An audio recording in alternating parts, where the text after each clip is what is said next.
If you identify as a very visual learner, like if you get a lot of useful information from imagery, I'm making this video with you in mind. I'm going to demonstrate my concept of fascia and why I think that fascia flossing is important and give you some images to play with along the way. So let's all get on the same page first. I just want us to understand what is fascia. Fascia to me is this connective tissue, this ubiquitous connective tissue that you find throughout your whole entire body.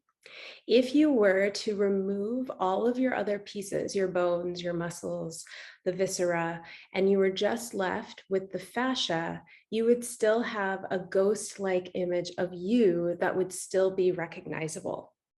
And this fascia was developing along with you from the very, very beginning. It's a way of providing structure in your body, organizational structure. So for example, if you didn't have the scaffolding of fascia to hold your heart cells a certain way, your heart would be all sloshy. And that goes for all the other organs and muscles, everything in your body. So to start with, I wanted to show you an orange because an orange has a similar type of structure. An orange has its own kind of fascia here. And so you can see all this white stuff is fascia, and you can see where it accumulates in different ways to create organization in this orange. So at a very thin, in its very thinnest state, you can see, or it's not its thinnest, it's medium thinnest, it's able to create various sections. So it's having specialization within its form.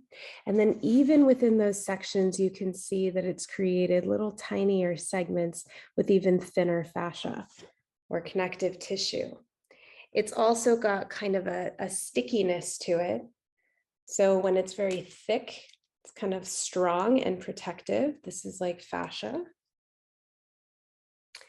And then as I'm peeling it open, you can see how it's kind of sticking to itself. It creates adhesion, and that can be useful for structure, but when it accumulates, it could also be kind of tricky, right? So here again, you can see how it's created special sections. And then one other thing I want you to notice is because it has these special sections, now we have one section and another section. And because of that protective layer, these sections can slide against one another without getting kind of caught up in between the other sections. So it can facilitate mobility. I also want you to notice that when I took off this peel, it retained a memory of the form that it had before. So if I had more skillfully done it, I probably could have made it look like an orange that was still sitting here, like a whole orange. And your fascia also has memory like that. So it holds your form, it creates that structure, and this memory allows for you to have more rebound potential in your movement. It pulls you back into a shape so that you can be more energy efficient. This orange looks really good. I just want to eat a piece.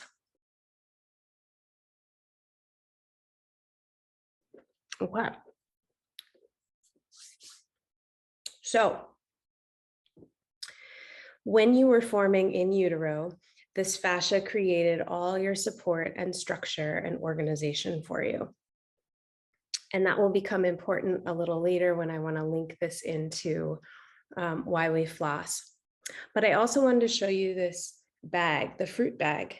I think this is such a beautiful example of another principle of fascia. So like I said, we're returning back to this ghost-like structure, this idea that your fascia is interwoven throughout your whole entire body. And that also means that it has what we call tensegrity. So tensegrity just means that you're not, when you're moving your arm, and you think you're isolating your arm, you're not just moving your arm. The whole form in some way is responding to that tension. And the bag demonstrates this very well. So if I pull on just a little corner of the bag, you can see that the rest of the bag is responding. And even if I pull in just a teeny tiny amount, I can still feel, and maybe you can see the tension on the bag changing throughout the whole thing. So the fascia in your body is like that too. Your body is a tensegrity model. And even when you think you're just doing a little pull down at your big toe, it is also affecting the overall structure. It could be really overt, really big, or it may be very subtle and barely noticeable to you, but your whole form is responding in that way. So as you were forming, your body was creating these fascial organizational pathways. In Chinese medicine, they've now linked those organizational pathways to the meridian map that Chinese medicine has in their paradigm. But what I think is really interesting about it is, like, if you've ever had acupuncture, they may needle like your jaw if you're having some stomach troubles. If you have like a tight quad, they may also link it to your jaw or your stomach or vice versa. So they're working along one meridian. And basically what they've addressed is tensegrity, so that the movement or the tension along your quad is part of one very specific line that could be tracked all the way up to your jaw or your face. The stomach meridian starts at your eyes, it moves along on your jaw, it comes down the front of your chest and then down in the front of your quads. So we can start thinking about our movement in a bigger, more holistic perspective. And sometimes when we affect one part, we can actually help a different part of your body that seems unrelated, but is much more related when you start to view things in terms of your tensegrity.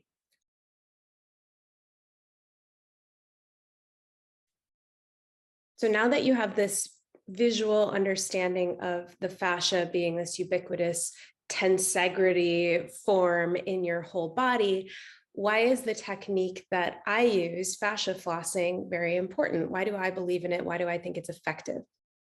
Why should you think it's effective? Well, for one, we can come back to this bag to see what's happening. So when we normally think about stretching, we're bringing something all the way to an end range in kind of a passive way, and then you wait to feel a sense of stretch at the very end. So if I were being passive about this, let's look at my finger to the bottom here. If I'm pulling until I feel a stretch, I'm going to feel a lot of tension at the very end range over here and tension down here. And you can see how much tension is happening right at the top of the bag. And I'm feeling like I could almost poke a hole with my finger in the end of this bag. But then look at what's happening in the middle here. There's like quite a bit of slack. There is some tension, but it's not a very even distribution. And most of the load is happening at these two end points and just a little bit in the middle. So when we engage first, let's just say we engage, you have to pull all those muscle fibers together, right? You hold the engagement while you elongate. Now I'm already starting to get a sliding of those muscle fibers. And it's hard to demonstrate engage, but maybe you get the idea that more of the tissue is actually being addressed when we first engage. And you'll also see that now I have a better distribution in terms of the load. So I'm not putting as much tension on one end point and just addressing a very small part of the muscle fiber, but by engaging a lot and then starting to elongate, it just brings more of the family onto the team, the muscle. So another example of that is my crazy elbow. If I'm very passive, you can see the hypermobility, how my elbow is just flopped open. I can feel a little tension here. I can feel a little line of pull here, just like the bag, and then some at my shoulder. But right in the middle, all this other bicep muscle is kind of not doing much. But if I engage the muscle first, and I continue to engage it while I elongate it, you may see the difference here in that more of the muscle has tone. I can actually sense more of the stretch throughout the entire muscle. And because I'm staying engaged, that's as far as I can extend my arm. So this is putting some protection on those end points, protecting my joints and my tissue. As soon as I relax, watch what happens. I flop. And all this is just, again, I'm getting that one line of pull and I've lost the connection to the rest of the muscle. So we engage first before elongating. And this puts the brakes on the end points for more support and addresses more of the muscle fibers, muscle tissue, and the connective tissue running through it all at once. So this should leave you feeling more stable and more balanced.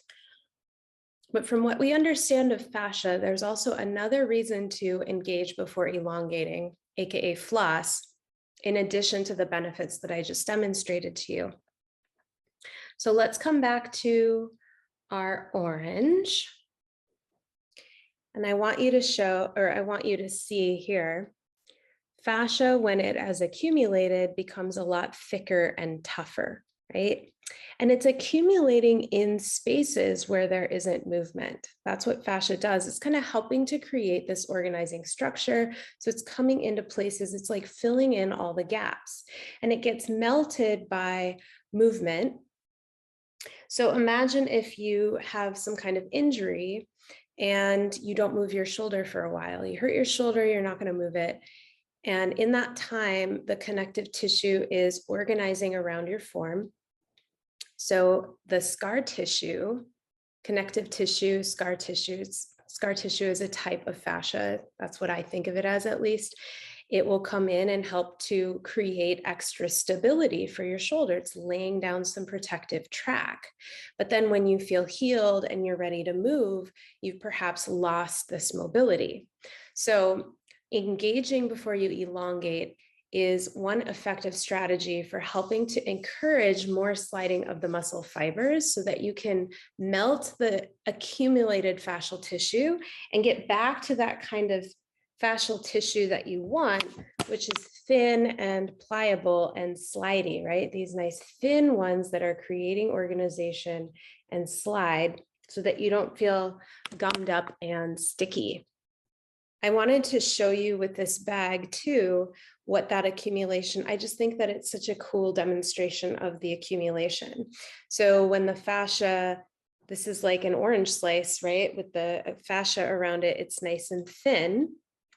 But let's say the fascia starts to accumulate in one spot. First of all, it gets kind of junky and gummy.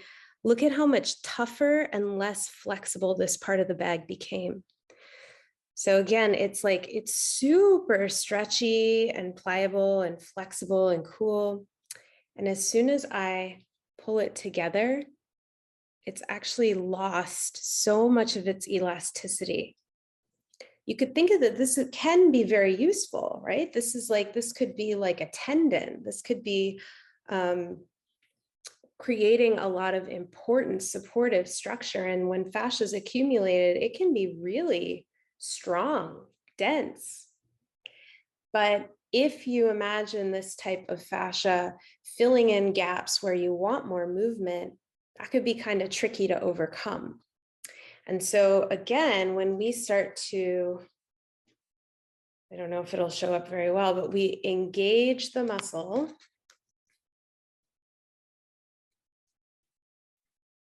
Before we elongate, we're kind of contracting the muscle fibers. So they're going to tug on that fascial tissue that's around it. And as you force the muscle to then elongate, those fibers are going to pull on the fascia in a way that starts to thin it out, exfoliate it, break it up.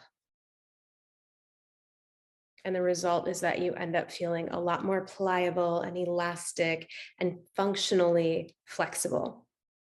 I hope this was helpful and kind of fun. Next time you see a fruit bag floating around, maybe you want to grab it and examine it, or an orange. And thanks so much for tuning in with me.